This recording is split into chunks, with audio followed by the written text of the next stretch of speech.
नमस्कार, मी पंजाब डक। आज आहे 30 मे 2025।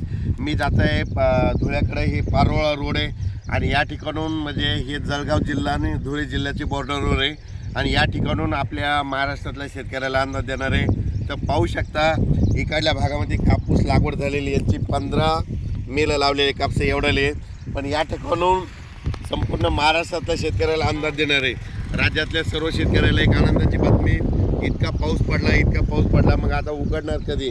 तर राज्यातल्या शेतकऱ्याला सांगू इच्छितो की म्हणजे उद्यापासून 31 मे पासून तर 6 जूनपर्यंत असं जोरानं वारं सुटणार आहे। पाऊस काही येणार नाही, त्याच्यामुळे काही चिंता करायची गरज नाही। पण राज्यातल्या शेतकऱ्याला सांगू इच्छितो की तुम्ही काय करा, शेतीची कामं या 4-5 6 जूनपर्यंत करून घ्या, कारण की राज्यामध्ये 7, 8, 9, 10 जून 4 दिवस परत पाऊस येणार आहे, म्हणून हे लक्षात घ्यायचं।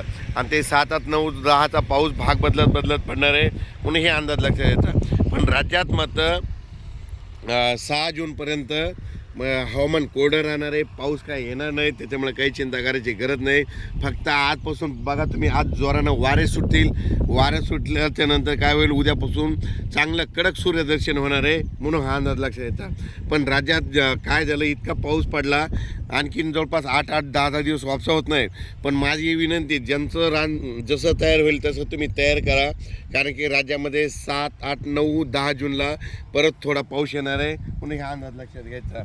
म्हणजे सांगायचं झालं तर पाऊसमध्ये राज्यात 7-8 जूनचा पूर्व विदर्भ, पश्चिम विदर्भ, दक्षिण महाराष्ट्र, उत्तर महाराष्ट्र, कोकणपट्टी, खानदेश, मराठवाडा या म्हणजे सगळ्या विभागामध्ये पडणार आहे। 7 जून ते 10 जूनच्या दरम्यान तो पाऊस असणार आहे, दररोज भाग बदलत पडणार आहे, म्हणून हा अंदाज लक्षात। पण 6 जूनपर्यंत म्हणजे आज 30 मे पासून ते 6 जूनपर्यंत हवामान कोरडं राहणार आहे, खूप काही मोठा पाऊस येणार नाही, त्याच्यामुळे काही चिंता करायची गरज नाही।